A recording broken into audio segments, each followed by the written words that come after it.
On this week's episode of Ride the Lightning, the Tesla Motors unofficial podcast, the first white interior Model 3 is spotted, and I'll tell you all about the little details.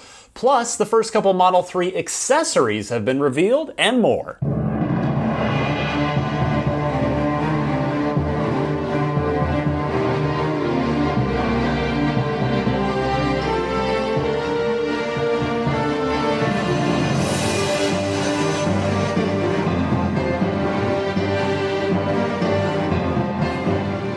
What's happening, friends? Welcome to episode 107 of Ride the Lightning, the Tesla Motors unofficial podcast for August 20th, 2017.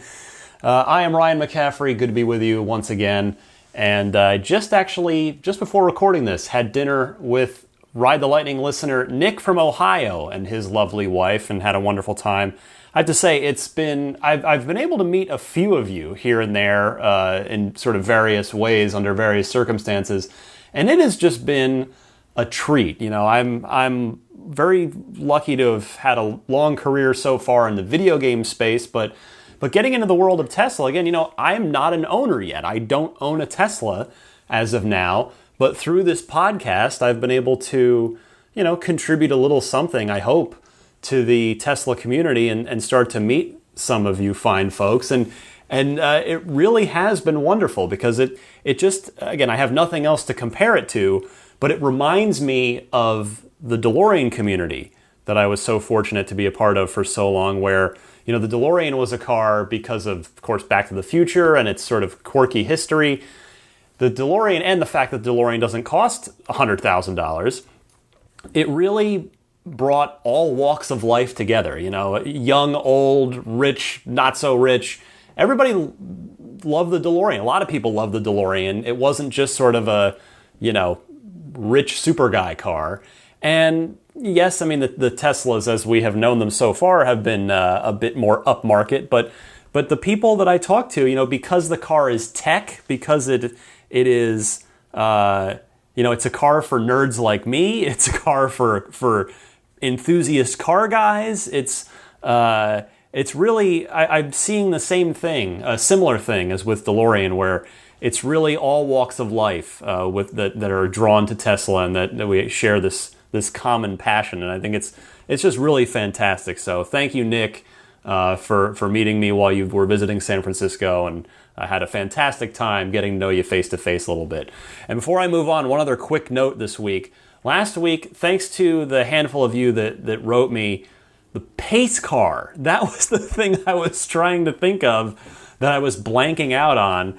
The pace car is that car that leads, you know, all the cars on the warm up of the track at the Indy 500. Pace car is what I was thinking of. So thanks, folks who corrected me. Now, with that out of the way, let's get to this week's Tesla news. I want to start with something, again, that I've very much got my eye on. Those of you who've been listening for a little while know that I'm very keen. I'm taking quite an interest in the white interior Model 3. It was the interior that was featured in the silver Alpha prototype. It is offered now in the Model X as well as the Model S. I adore it. You know, hey, it's subjective. Some people might not like it at all. That's totally fine. But the white interior, we did confirm at the delivery event back on July 28th that it would be coming this fall, and we've gotten our first look at it in a Model 3 that's not the prototype. So this is a good idea of what it's going to look like in a production car. The first pictures were not a good look because they were at night. However, a day or two later, more photographs were posted of it on the road in broad daylight. So still not an excellent look at it. You know, so it was parked at a supercharger in the nighttime pictures, but it was on the road in the daytime pictures. So not an ideal look at the interior either way just yet. But what we are able to tell so far is for sure there's no wood trim on the dash. Which we've seen in every single Model 3 thus far. That is part of the premium package, at least the premium package with the black interior. The dashboard trim is a white material. It's tough to tell what it is, if it's just like the same type of stuff that's the sort of synthetic that they're using on the door panels, or if it's some other kind of white, ultra white material to match the seats. But it is definitely not the wood decor. And so I went and looked, had some help from the Tesla Motors Club forum on this. If you go and look at photographs of the aforementioned silver Alpha prototype's dashboard there's good pictures right on Google image search from the March 31st, 2016 reveal event. You get a good look at the dashboard, and it's the exact same thing. A white piece of dashboard facade or trim, sort of a facing material on the front of the dashboard, the white that matches the rest of the car. So it seems like they've stuck very, very closely to the Alpha on that as far as the dashboard goes, because obviously the interior has changed a bit otherwise since the white interior Alpha prototype. And by that I'm referring to the center console. The center console design has changed a bit since the Alpha prototype. So I actually love seeing that because, again, I'm not a huge fan of that wood decor. I would happily take a strip of that white synthetic material rather than that wood grain. I think that's, especially obviously with the white interior, that's going to pair pretty nicely. Again, I encourage you to go look at the pictures of the prototype because that appears to give us a very, very good idea. Also, there's some other key differences here, at least rather than comparing to the prototype, although also to the prototype, but comparing to production S and X now. The headliner in this white interior Model 3 is light material. It is not a black headliner that you get with the ultra white interior in the Model S and the Model X. Now, what that serves is, again, this is going solely on the daytime pictures, which as I mentioned is of the car in motion, so not a clear look at the interior, but you can tell it has a light headliner. Can't see the carpeting, obviously, but the educated guess here is that it's the same lighter material. It's basically the same interior as the black seats, except it's with the difference being the dashboard and the seats themselves. I would suspect that it simplifies production, which, as we know, that is the altar that Tesla worships at these days, is simplifying production. So I really do hope, though, that there is a choice added alongside the availability of those white seats, a choice to have dark headliner and dark carpeting to go with it. Because if you look at the Model S or Model X, again, it's subjective, right? It's an interior color. Everybody's going to have a different take on it. I don't pretend that my opinion is fact, and I don't pretend that I speak for anyone but myself. But I will say that for my tastes, if you look at the S and the X, the black headliner and black carpeting, and then the white seats and white, door panel trim, it really makes that ultra white pop from both inside the car and outside the car. I really, really love the look of it. So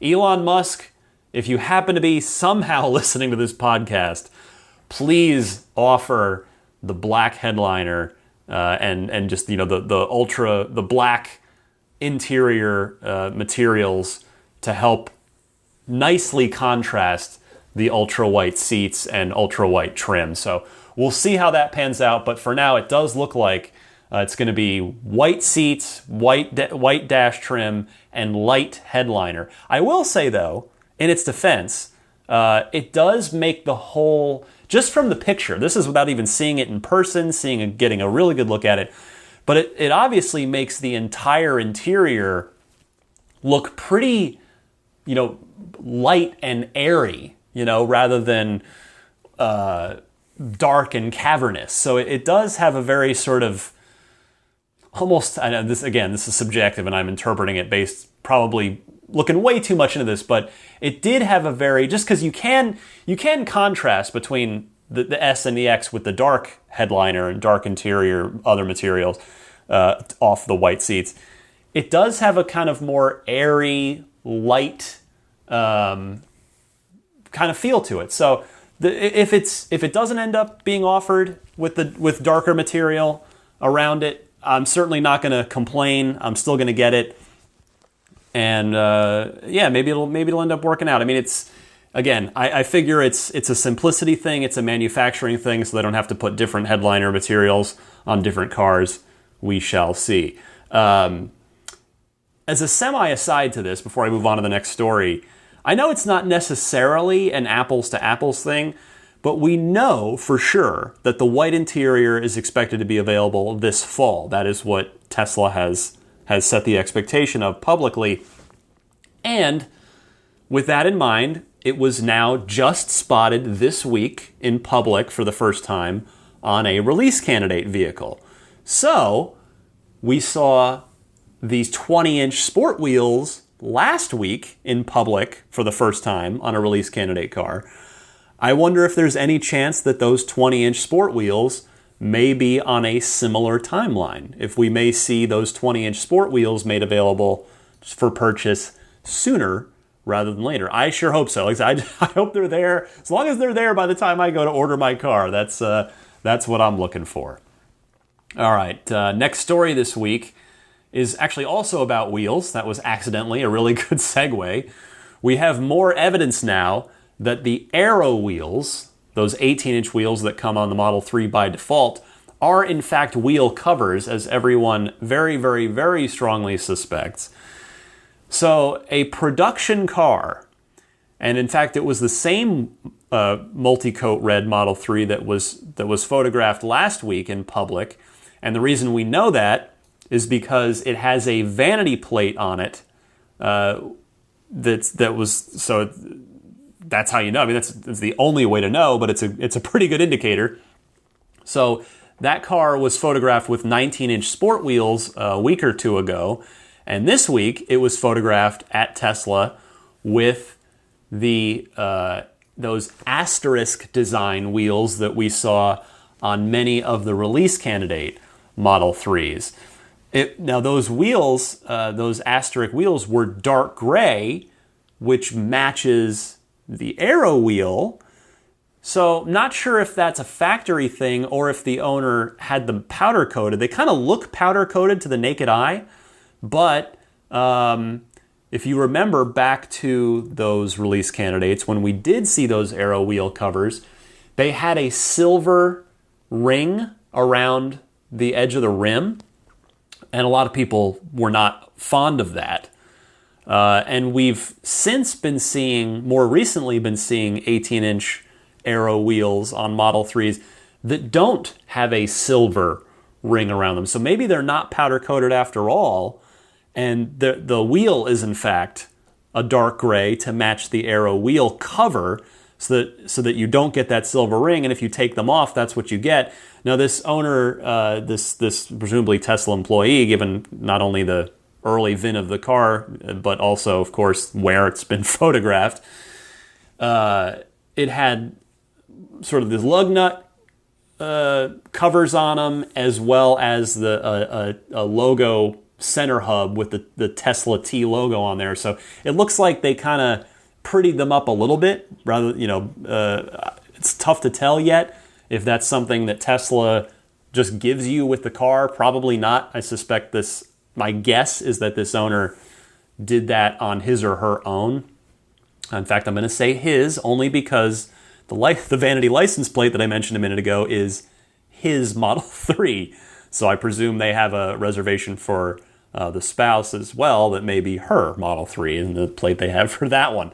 But either way, it looked pretty nice. The dark gray off of with those asterisk design. Boy, if I can say it properly, because a lot of people, I know that Aero wheel design is very, shall we say, controversial, not necessarily well liked universally in the Tesla community and by Model 3 reservation holders. The point is, it looks like this is going to be a viable option for those of you who don't like the Aero wheels, but don't necessarily want to spend the $1,500 on those 19-inch sport wheels. Or maybe it's not that. Maybe it's you don't want to deal with the more expensive 19-inch tire costs when you have to replace the tires on those 19-inch sport wheels. So some good news there if you are trying to make a wheel decision on your Model 3. It looks like you kind of have another option built into the default option. On the topic of wheels, I want to take a call now from Chris in Los Angeles. He is one of the people who doesn't like those Aero wheels, but has a sort of a related question to that about swapping wheels. So Chris, you're on the air. Hi Ryan, it's Chris from Los Angeles. I'm a Tesla Model 3 Day 1 reservation holder, and much like you, I'm not a huge fan of the Aero wheels and plan on either upgrading to the 19-inch sport wheels or possibly getting my own wheels after I get my Model 3. My question is there any kind of warranty issues with if I were to get the Aero wheels to change the wheels afterwards to an aftermarket wheel? Kind of wondering if that could be a way to circumvent the issues of paying the $1,500 to upgrade to 19-inch sport wheels, because I really prefer the black rims and wheels for my cars. So that's my question. Thank you so much, and keep up the great work. All right, bye. Chris, thank you for the call. Given what I have just talked about prior to your call, take a look at the pictures online if you get a chance and see what you think, because it could be exactly what you're looking for. As to your question about warranty issues, I believe as long as you are running something that's Tesla spec, in other words, not a 21-inch wheel crammed in there, you shouldn't have any problem with the warranty, like with regard to your suspension. Now, it's very possible, I couldn't find this, I'm not saying this for certain, but it may be possible that if you use any non-Tesla wheel, it could threaten your warranty with regard to related things like the suspension or the brakes, for instance. So be careful. Try to maybe ask around at Tesla before when you're purchasing your car. But I can't imagine, either way, I can't imagine anything else warranted on the car. The battery, the sound system, anything like that would be affected by your choice of factory or aftermarket wheels. On to the next story this week, and that is this. Tesla is offering home charging installation in a handful of test markets. So this comes via Electrek. If you are in Nevada, Massachusetts, Rhode Island, New Hampshire, Vermont, Delaware, New York, New Jersey, Pennsylvania, Maryland, and Connecticut, so pretty much the entire northeastern seaboard and Nevada, you now have the option to pay Tesla directly to get your home charging situation set up. And you can include it with the price of your car, and they're going to handle it. They're going to have it handled. So this is from Tesla's website. In those markets when you're ordering, it says, Tesla will install a 240-volt outlet near your parking spot, providing up to 25 miles of range per hour of charge. Most installations cost $1,000. If your home requires electrical upgrades or other trade work to accommodate charging, additional charges may apply. You may also upgrade to a wall connector for a higher rate of charge, end quote.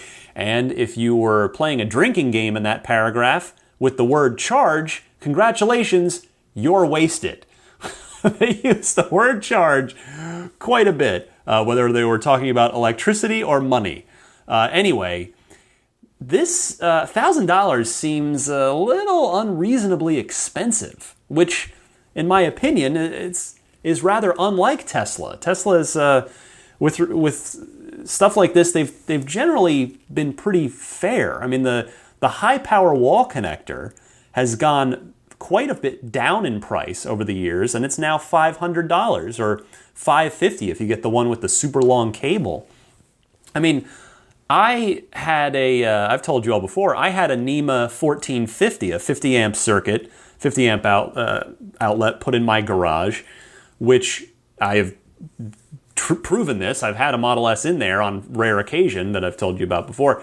It does NEMA 1450 outlet will do about 32 miles per hour charge. And that installation with a professional electrician cost me $300. Not $1,000, $300. Granted, I will say it was the easiest installation possible because my electrical box was literally right next to where I wanted the outlet. So it could not have been simpler for the electrician in that regard. But nevertheless, it cost me $300, and I live in the most expensive city in the country.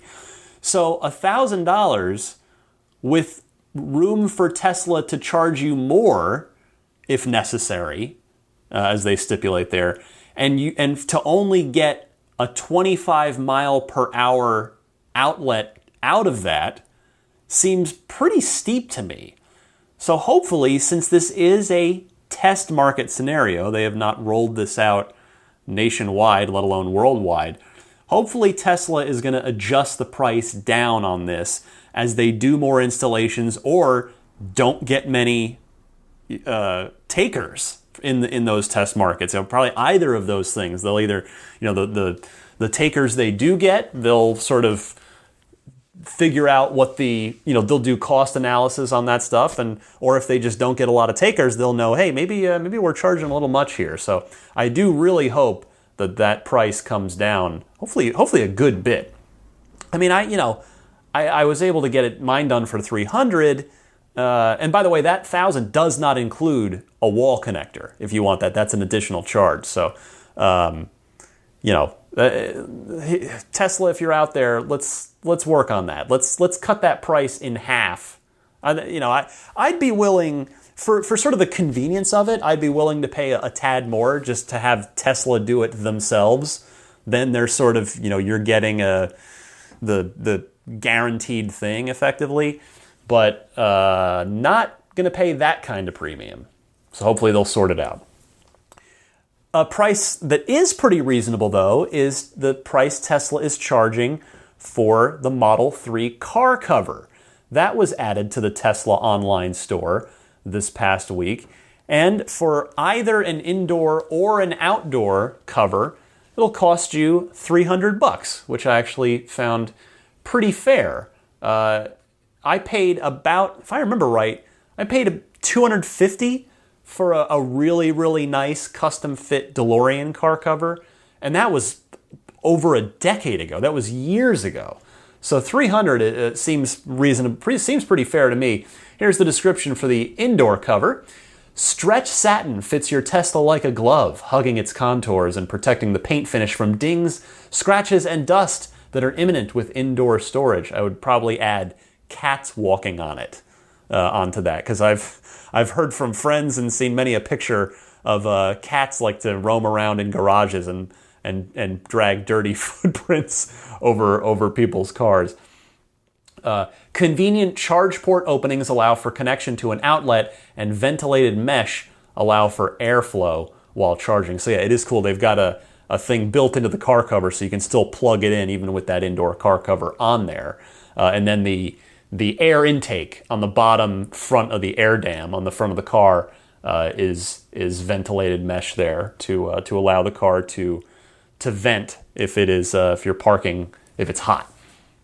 And then the description for the outdoor car cover is, shield your Tesla from the harshest of elements with this outdoor car cover. With a middle layer of thermoplastic polyurethane and two outer layers of woven polyester, the cover allows for breathability while providing the best water resistance available today.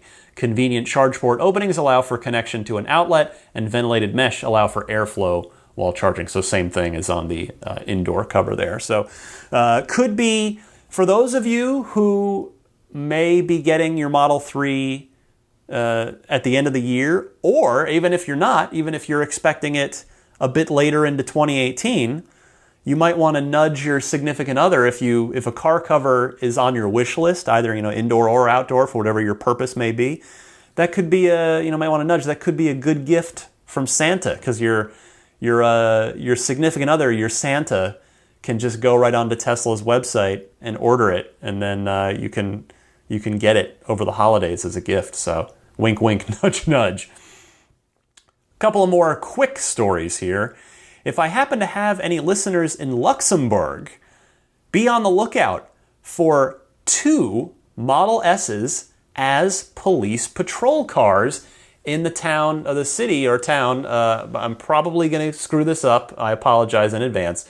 Grand Ducale. It's Ducale. I'm not quite sure what the proper pronunciation for that for Luxembourg would be. But they are getting, as I said, 2 Model S's as patrol cars. No word if they're P100Ds or not, to run down anyone who runs afoul of the law. But even if they're not, odds are 100D you're gonna pretty well catch. You're gonna catch most people pretty quickly in those. So that'll be cool to see once people inevitably start photographing them in the wild and putting pictures up on social media. Speaking of international news, if you're an Australian listener of mine, and I know you're out there, I hear from several of you, you may want to go to a new page on Tesla's website, and that page is tesla.com/Tesla Tiny House. All one word. Yes, you heard me correctly, Tesla Tiny House. Tesla is taking a Model X on tour in Australia, and that Model X is towing a tiny house behind it that is powered by solar panels and a power wall, and it's built with sustainable materials. So it is a completely sustainable energy, quote unquote, I'm using air quotes here, home.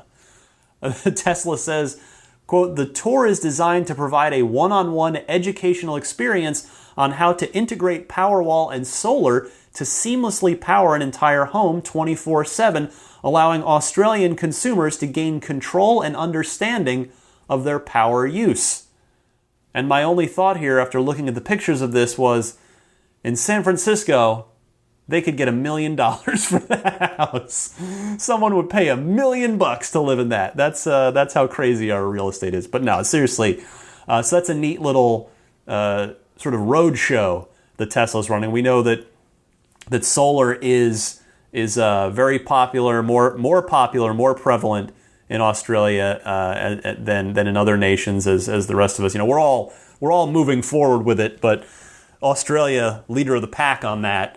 So Tesla out to try and sell some power walls and some solar panels and hopefully solar roof tiles, I presume, as well, with the Tesla Tiny House. Do check out that way. You should take a look at that webpage, even if you're not in Australia, just to see it, because it's adorable. That's the best word I can come up with for it.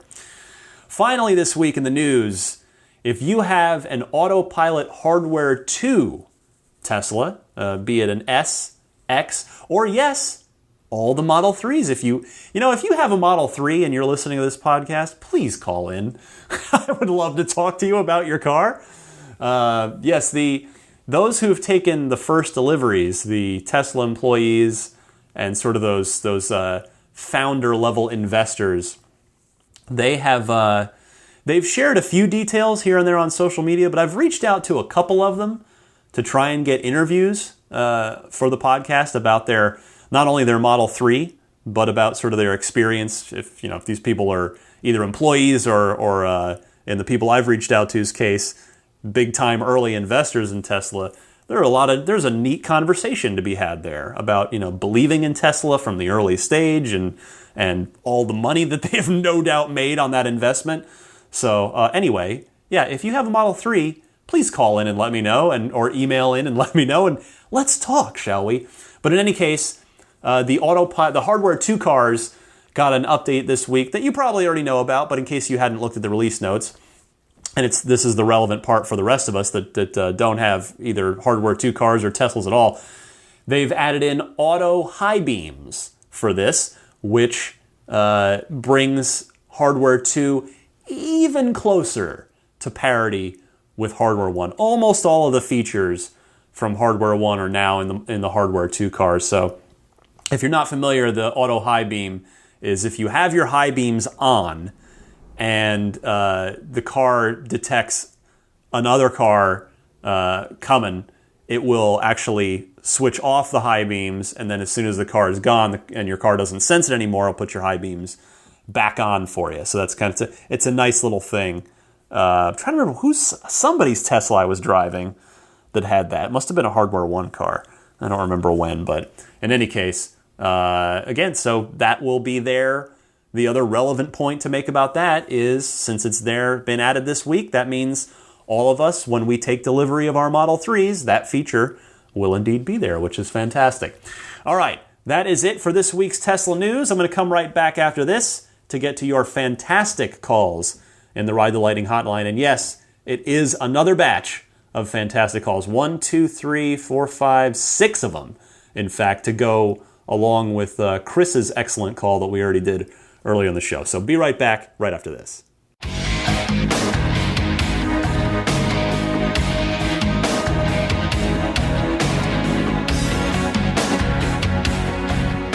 Support for Ride the Lightning and the following message come from Wonder Capital. Wonder Capital's online investment platform allows you to invest in solar energy projects across the U.S. Earn up to 8.5% annually while also diversifying your portfolio, curbing pollution, and combating global climate change. With Wonder's help, individual investors like you financed more than 50 large-scale solar projects in 2017, which will offset the CO2 emissions from 14.2 million pounds of coal burned in the first year alone. You can begin investing with as little as $1,000, and best of all, Wonder Capital doesn't charge any investor fees. To learn more, create an account for free at wondercapital.com/ride. That's WUNDER, wondercapital.com/ride. Wonder Capital, do well and do good. Welcome to the Ride the Lightning hotline. If you've got a Tesla question, comment, discussion topic, reply to another caller from last week, from this week, give me a call anytime, toll free at the Ride the Lightning hotline. The number is 1-888-989-8752. That's 1-888-989-8752. You can also record your question right into your smartphone's voice memo recorder and just email me that file. And the email address for that is teslapodcast@gmail.com. But the Ride the Lightning hotline is very easy to use as well. You just call and leave a message. And by the way, if you know someone special with an upcoming birthday, anniversary, graduation, or some other special occasion, you can give them a unique gift of recorded voices from friends and family telling them why they're special. The recordings can be podcasted or put onto a keepsake. Visit lifeonrecord.com to learn more. Let's kick it off with Heath in North Carolina, who has a potentially very keen observation. We've all been wondering, where are the metal roof Model 3s? We haven't seen any. But Heath wonders if maybe we have. Heath, go ahead. Hey Ryan, this is Heath from North Carolina. You mentioned you've never seen a metal roof Model 3. However, during the handover event, the safety video compares a red Model 3 with an all-black roof versus a Volvo S60. Do you believe this is a roof option for the base Model 3? I haven't heard anyone else bring up the subject. Thanks for the great show. I've been a listener since day one and a Patreon subscriber. Heath, thank you so much for your call, and thank you very much for your support on Patreon. So I went back and looked at that video again, and it's tough to tell for sure. You may very well be correct. It's definitely not the same transparent glass roof that's on every other Model 3 we've ever seen. And I can't see any glass that cracks or shatters from up top when that crash test post impacts the car in the video. But the roof also isn't red like it would be on a production car. Now, they do have like a sticker on it for, that says Tesla Model 3, 20 mile per hour test. And then that crash test tape, that like yellow and black tape on there. So maybe they just didn't paint the roof. But so it's hard to know for sure. I just can't be sure, but I'm inclined to believe that you are in fact correct on this, Heath, because because of that glass factor that I mentioned. I just think there would, the video is already in slow motion, so you kind of get a good look at it.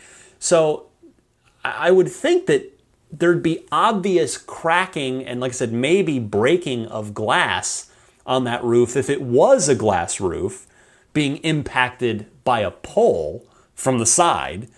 But then again, it says right in the video, I paused it there to make sure, it's a 20 mile per hour crash test, so maybe 20 miles per hour isn't fast enough to crack that glass roof, and it could be a glass roof, and there's just like some sort of covering over it with, like I said, the tape and the label on there.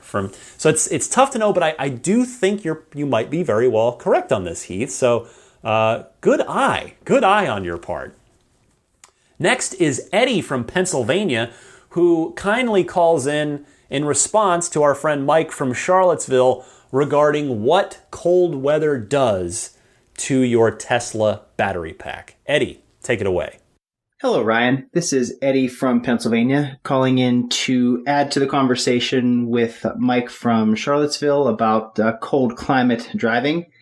My commute is around 40 miles one way, and in the summertime, I get maybe 35 to 42 or 43 miles of range taken off with my regular drive. In the wintertime, this is closer to 60.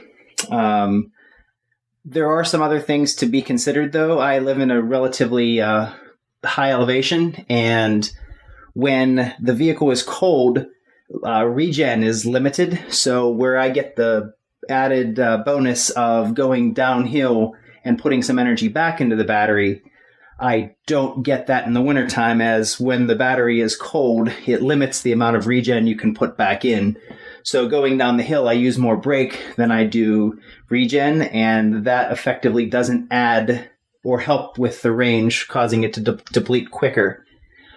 Also, there depends on your heat settings, where I have mine set at maybe 77 or 76, and the heat is coming out. When you have it on very high, there's also a pretty strong penalty, typically of around 8 to 10 miles for that hour trip if I have the heat blasting on high. Also, I thought I would add, there's a couple other things that not folks that live in warmer climates don't realize, and that is to do with the preconditioning. So I have a garage at home, but at work I have to park outside, and during a snow, I usually precondition my vehicle and warm it up. And what usually happens is takes care of the windows and I don't have to scrape anything. But if it's that cold outside, the melted liquid actually can go over the door handles and the sensors and freeze again, which will make it getting into the vehicle difficult if you do preconditioning. I'm not really sure how that will affect the Model 3, as it's more of a hinge system and doesn't have these self-presenting handles that my S does. But it's definitely worth mentioning, as I've had more than one occasion where a sensor was going crazy, like if something was there, based on the fact that ice had essentially frozen over it from my windows that melted down the side of the car. But love the podcast. Just thought I would add to it, and have a great day. Eddie, thank you for your call. Some other listeners called or wrote in to say that it's about a third, which I believe is exactly what I had said on the show last week. But Eddie, you gave Mike and the rest of us all the info we need on that. So Mike, I hope that helps you now know exactly what to expect in your winter times out there. Also, Mike, if you would, by the way, would you mind emailing me? I wanted to discuss something with you that you mentioned in your most recent phone call. So drop me an email, Mike, if you get a chance, teslapodcast@gmail.com. Next up, Pete from Indianapolis. He has a concern about something he heard on the Q2 investor call that I chopped up and played you all the highlights from a couple of weeks back. So, Pete, what's on your mind? Hey, Ryan, this is Pete from Indianapolis. I just wanted to voice maybe a concern about the last investor call. Elon had noted that it appeared that the reservations for S and X actually went up over the last quarter of their evaluation. But I'm kind of concerned about that long term. I'm an S owner and had the S for a year. It's an awesome car, as everybody out there knows.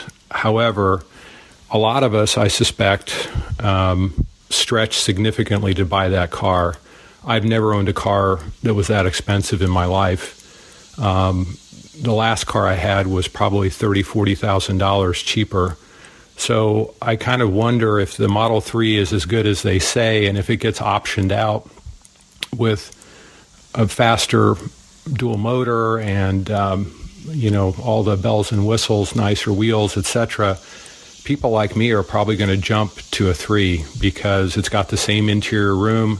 It's going to be fast. It's going to be more maneuverable actually than the S, which is perhaps one of the only drawbacks of that car.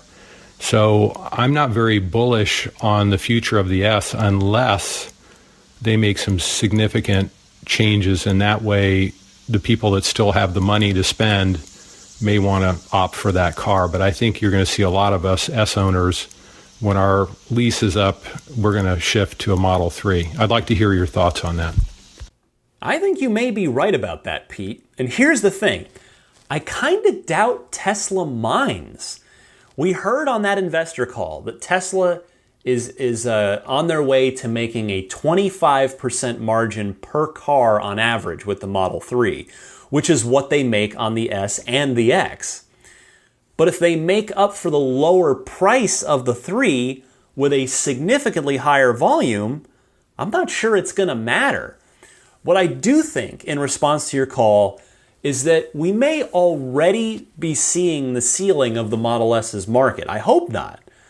That could be reaffirmed by the Model 3's presence. There will always be luxury buyers who want the bigger car that has more storage space. If that number is 50,000 people a year, then guess what? Tesla's still the market leader there, as we've been seeing for the last couple of years. In fact, we've been seeing their market share advantage grow on that. And personally, I think the X still has room to grow until it hits its market ceiling as a high-end luxury, premium SUV. And then with the 3 in there and the Model Y on the way in the next 2 to 3 years, Tesla has plenty of room to sell many, many, many more cars.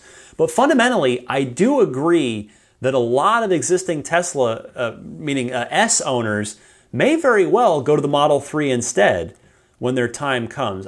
I would look for a big, big interior refresh on the Model S in the next year or two, in my opinion. We already see in the 3, there are some, again, little creature comforts that the 3 has inside that the S and X don't. I'm talking about storage in the door pockets, talking about on the back seat pockets on the back of the front seats, stuff like that. The adjustable height seat belts for the front 2 seats, those kinds of things that we don't even have yet in the S and the X. So I think a significant interior redesign is coming. We know, you remember I did a story, must have been probably sometime last year, that Tesla hired the guy from Volvo, who was sort of their interior guy.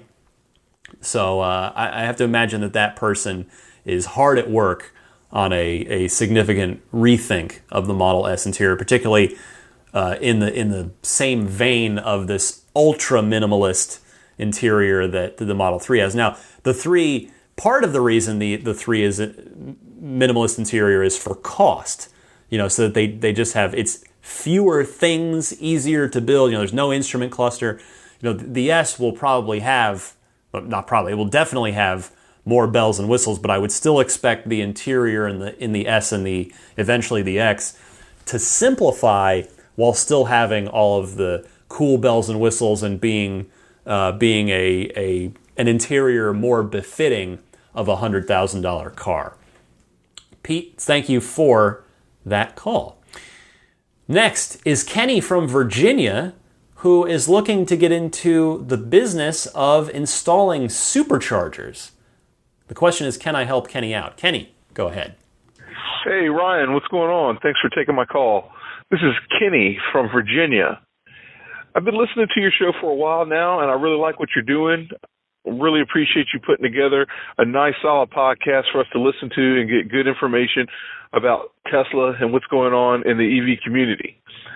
A question that I had was, I'm looking to start a business here in the near future. Installing superchargers is what I would love to do. I've been looking to get into the energy market, in particular the renewable energy market for a while. And I was wondering if you had any idea how to become an installer for Tesla. Is this something that they just get a general contractor to do, or is it just the Tesla company itself having these guys go out and install these superchargers? If you can give me some input on that, I'd greatly appreciate it. I'd love to hear it. Thanks. I look forward to hearing your answer. Well, Kenny, to the best of my knowledge, superchargers, specifically superchargers, are handled by Tesla, but I'm reasonably confident that they hire contractors and electricians locally to do that work. I honestly, looked into this. I wish I could be more helpful, but I couldn't find any real direct points of contact here or really particularly specific information. I would say it can't hurt to reach out to Tesla to see if you can get in touch with the right person, because after all, their mission is to accelerate the transition to sustainable energy, and you want to help them do that. So it is in Tesla's interest to maybe try and help you out, help them wherever possible. If you go to tesla.com/contact, there's a form you can fill out. I would fill that out, briefly state what you're trying to do, and hopefully somebody will get back to you, and good luck on your endeavor there. 2 more calls for you. Let's start with Jeff in Montreal, who calls in about the new motors for Model 3. Let's talk about that. Jeff, you're on the air. Hey Ryan, this is JF from Montreal. I wanted to comment on the new motors that Tesla is using and the added advantage of the dual motors on the 3. I read in the EPA documents that the 3 was using permanent magnet motors instead of induction as they use on the S and X currently. From what I've read, the main advantage for this switch is the gains in efficiency, and the main disadvantage I want to focus on is that these motors have a narrower window for optimal use of power. Elon has touched on this before when he said that the 2 motors had to be tuned differently. My understanding is that the rear motor would be optimized for lower speeds and the front one for highway driving.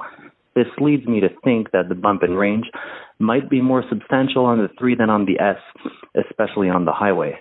From what I understand, the gain in efficiency on the S is due to using the smaller motor for constant speeds, and that tuning plays a lesser role with induction motors. Since I can't justify paying $9,000 for range I would only take advantage of once or twice a year, I can't wait to see the bump in range with the D, in addition to the great traction in our Canadian winters. The S gets around a 3% bump, so I'm hoping that the 3 might get over 6%, giving the non-performant versions over 235 and 330 miles of range. That's my guess at the moment. I hope this isn't just wishful thinking on my part. I love the show. Keep up the great work. Thanks for the call, Jeff. I hadn't covered this yet because it hadn't been quite 100% confirmed, but it kind of seems like it really is now. So the motors in the Model 3 appear to be a permanent magnet motor versus an AC induction motor that Tesla has used in every single other Tesla vehicle up until now. You summed up the deal with permanent magnet motors perfectly. Thank you for explaining it so concisely and clearly for all of us. So I'll only add to this that I'm not sure that the Model 3 long-range dual motor would necessarily quite get up to 330 miles, because then you're right about where the Model S 100D is, and Tesla is going to want to keep people buying the Model S 100D. Then again, I was completely wrong, and by the way, so happy to be wrong about the Model 3 long-range battery not exceeding a 300-mile range. I was multiple times I came on here and said, I think they'll reserve 300 miles for Model S, that you're going to have to buy an S if you want 300 miles of range. And I was delightfully wrong in that case. So we'll see. I suspect we probably won't find out until next spring. Maybe somebody will bring it up and Elon will say something on the Q4 conference call, which would happen in like early February, or maybe the Q1 2018 conference call, which would happen in early April. So I'm curious to see what the range on the dual motor is going to be. And also, when the time comes, I'm very curious with the smaller, it's a 75 to 80 kilowatt battery pack. I want to know what are the performance specs going to look like on the, I guess now we have to call it the PLRD. That's not really a great acronym. We need, it's like, Pat, I'd like to buy a vowel. It's like plurd. Now the Performance Long Range Dual Motor, PLRD. Very curious to see what the performance specs are going to be there. I hope I'm wrong on the conservative side for my estimate there too. You recall I said I figured around 3.4 seconds, 0 to 60. I hope it's quicker than that. That'd be awesome. Let's wrap things up with Richard in Australia, who is, since he last called in, leased a Model S. Congratulations, Richard. And he has a thought, suggestion, an idea perhaps, a query about an aftermarket product that Tesla could offer. So Richard, let's talk to you, sir. Go ahead. Hi there, Ryan. Richard here, formerly of Bournemouth in the UK, and now living in Fremantle in Western Australia, where I finally managed to scrape together the means to lease an incredible Model S. Anyway, I have two questions I wanted to ask. I've had to hypermile a few times on little mini road trips when the range estimate seemed like I'd had enough range, but then I've hit a strong headwind, it's gotten dark, so I needed full beams on, it's gotten much colder, so I needed more heating on. I've managed to make it every time, but going slowly on dark, single-lane country roads with road trains and other traffic moving quickly means it's dangerous to go too slowly. And what I could really do with is a portable backup battery of around 20 kilowatt hours, and that would dramatically reduce my bucker factor. And I could just pull over if I got really low and give it a fast DC charge. And I know I can get portable batteries like this from China, but they're really expensive, and I'd much rather have an official one from Tesla. I thought Tesla could make a good portable charger if they wanted to, particularly for places like Western Australia where there aren't any superchargers yet. I've tweeted Tesla and Elon a couple of times about this, but I've had no response. So I wondered if you'd ever come across any sort of Tesla response about this idea, because I haven't ever seen anything. My second question was about the motors used in the Model 3. I mean, fantastic car, and in some ways I think better than the S, but I was really surprised to see they moved to permanent magnet motors. I know there's a significant stigma with using any rare earth metals, though I discovered the neodymium they're using is about as common as lead or tin, so the name is misleading, but I'm still surprised they moved away from induction motors for the 3, and I wondered if they'll make that change in the S and X too. And I just wanted to get your thoughts on that. That's it. Anyway, still loving the show. I never missed an episode, and thanks for all you do. Richard, thanks for the call. For your first question, I honestly don't see Tesla ever selling a portable pack like you're describing, and it's for one reason. It's not because it wouldn't necessarily be useful. It's because it would project the image of undermining their faith in their own product. Not on purpose, mind you, but that's how it would absolutely be interpreted. We know the fear, uncertainty, and doubt that surrounds that people want to, spread about Tesla. We know that all the naysayers out there looking to take a shot, looking to snipe at Tesla.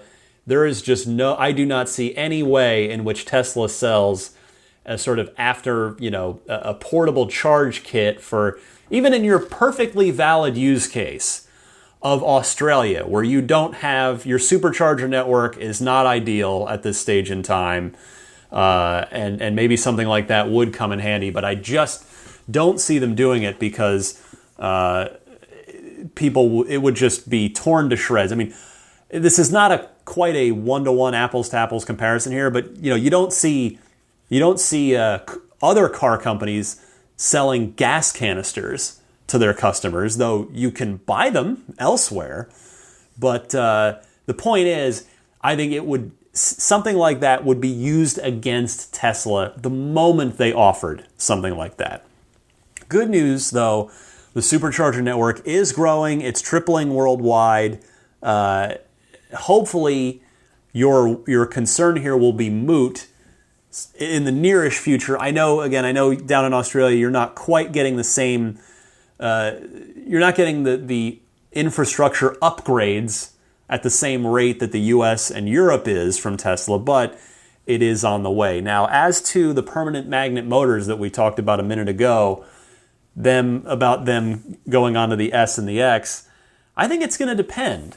It's certainly in Tesla's financial interest, because if they're cheaper motors to make, particularly in the huge quantity that they're making them, I mean, if they're going to be selling 500,000 Model 3s a year or more, that's a whole lot of motors, because you'll have let's say a quarter of those cars are dual motor cars, which means, let's see, you're looking at 625,000 motors a year just for Model 3.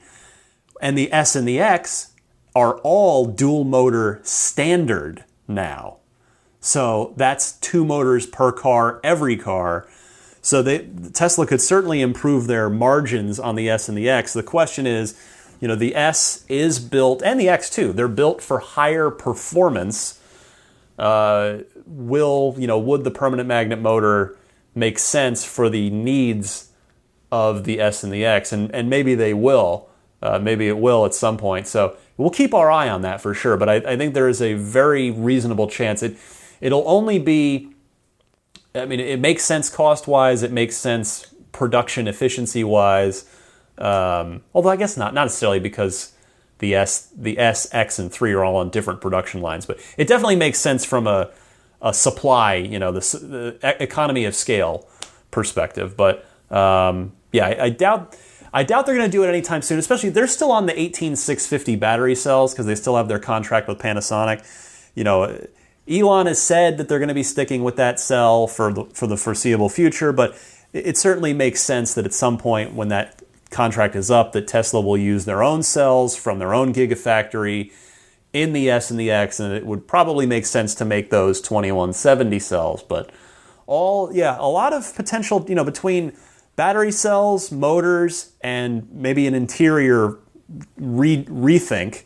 The S could see some significant changes in the next 1 to 2 years. I mean, it changes every month, right? Sometimes in ways that we see, sometimes in ways that we don't see, but there could very well be the Model S of 2019 could be drastically different from again, things you can see and things you can't, to the Model S of today. It's always fascinating to watch the progress of this. Because again, Tesla moves so fast for mostly better, sometimes for worse. But there you go. Thank you for the call, Richard, and thank you everybody for calling in. A reminder, if you want to call in, participate, you got a question, comment, discussion topic, you can very easily record your question on your smartphone, on the voice recorder, and email me, teslapodcast@gmail.com. Or you can dial the toll-free Ride the Lightning hotline and just leave your message. That number is 1-888-989-8752. Couple of final things when I get back right after this.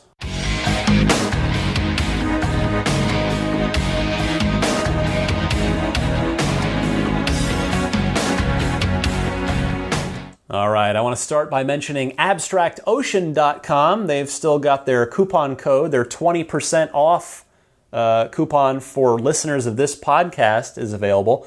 If you're in the market for Tesla accessories, maybe an interior lighting kit, upgrade to your interior lighting for your S or the X, or they've got cool stuff like Tesla lanyards, whether you own a Tesla or not. Take a look at abstractocean.com for some neat Tesla accessories and use the coupon code RTLPodcast at checkout to get 20% off of your order.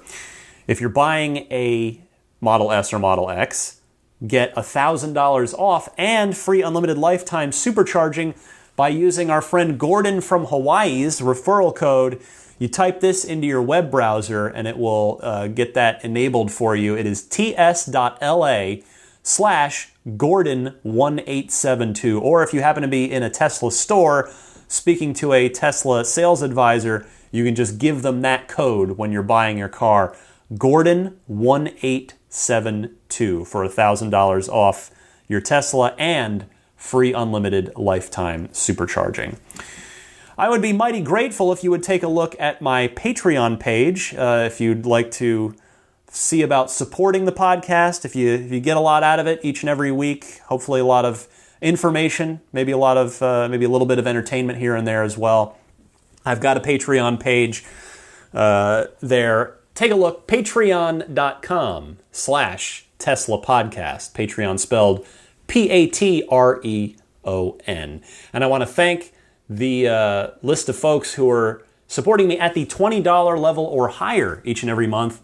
Those folks are Jeff Bartram, Paul Hussey, DJ Harbaugh, Pete White, Wolfgang Obergen, George Cassiopo, ZL Klein, David Brander, Jonathan Wales, Scott Gillis, Michael Lucas, Alexi Heft, Lisa Kaz, Michael O'Prey, Logan Willis, Matthew Parra, Michael Lester, John E. Ford, Robert Miracle, Kyle Stover, Vince Vaughn, John Lasher, Harold Plug, Jason Chalukas, Charlie Payne, Emotion Rentals, Richard Ouellette, Andreas Cohen, and Sean Fournier. Thank all of you so much for your continued support on Patreon. You can follow me on Twitter at DMC_Ryan. You can always email me as well, teslapodcast@gmail.com. And finally, if you are not already subscribing to the podcast, that's free. It'll just auto download to you. That's what subscribing means. You don't have to go out and hunt it down for yourself. You can subscribe on most major podcast services, including iTunes, Google Play Music, Stitcher, TuneIn, or there are individual MP3s, or pick up the RSS feed on the hosting site, which is teslapodcast.libsyn.com. All right. Thanks to everybody for another week of Tesla news. Thanks for tuning in. It's always fun. We are heading into, my goodness, next week is officially like late August. The year is moving right along. You guys are going to have Model 3s before you know it. And we'll talk about that, obviously. I'm going to be asking those of you who get your cars, I would love for you to just call in, leave messages, brief sort of share a little about your car and how you're liking it, because I just think your enthusiasm if you leave me like a 1 to 2 minute message when you get your car, that enthusiasm will be palpable in your voice, and that will make the rest of us will feel good for you, and that enthusiasm will help fuel us as we wait for our cars. So we'll get that started. I know we should start seeing deliveries at a reasonable clip, probably October-ish. I think we've got about 2 months to go before a sizable sample of my audience starts to get their cars. November for sure. December should be a good lot of you as well. So anyway, we'll talk more about that. But in the meantime, happy electric motoring, and I'll see you guys next week.